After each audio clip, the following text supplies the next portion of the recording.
رسول ہے، یہ فرزند علی و بطول ہے، کیا تم حسین کو نہیں جانتے؟ کیا حسین کو نہیں پہچانتے؟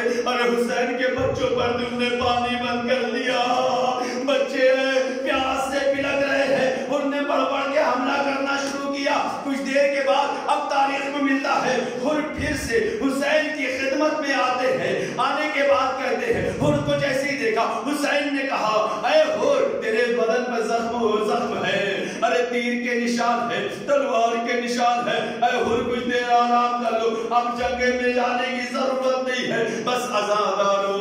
حور نے کہا نہیں مولا، جنت میں جانے میں تاخیر ہو نہ جائے، مجھے جانے کی اجازت دے۔ حور دوبارہ میدان قتال میں آتے ہیں، اب آزادارو جنگ شروع ہوئی، حور کا مقابلہ کرنے کے لیے کوئی نہیں ہے کہ جو مد مقابل آئے۔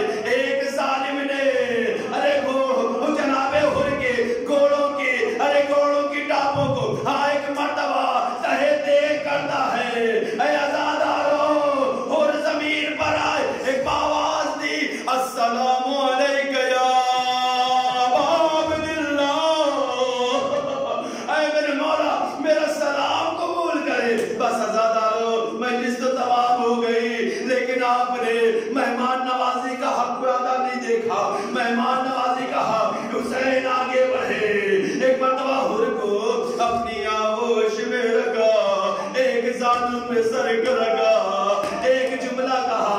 حور کے دل میں بات لگی تھی نا آزادارو، جب حسین نے کہا تھا پہلی ملاقات میں تیری ماں تیرے ماتم میں بیٹھے، آج حسین نے حور کا دل خوشی سے بھرنے کے لیے کہا اے حور تیری ماں نے تیرا نام حور رکھا، کتنا اچھا نام ہے، تو دنیا میں بھی آزاد ہے، آخرت میں بھی آزاد ہے، جزاکم ربکم خیر الجزا۔ صرف اتنا ہی نہیں، حور کی پیشانی میں جو تیر لگا تھا نا آزادارو، خون کا فوارہ ابلتا رہا، لو حق کے مہمانی ادا ہو رہا ہے۔ ایک مرتبہ حسین نے اس تیر کو پیشانی سے نکالا، خون کا فوارہ پھوٹا، آزادارو ایک ہاتھ سے حسین نے اس خون کو روکا، پیشانی کو دبایا، ایک رومال نکالا۔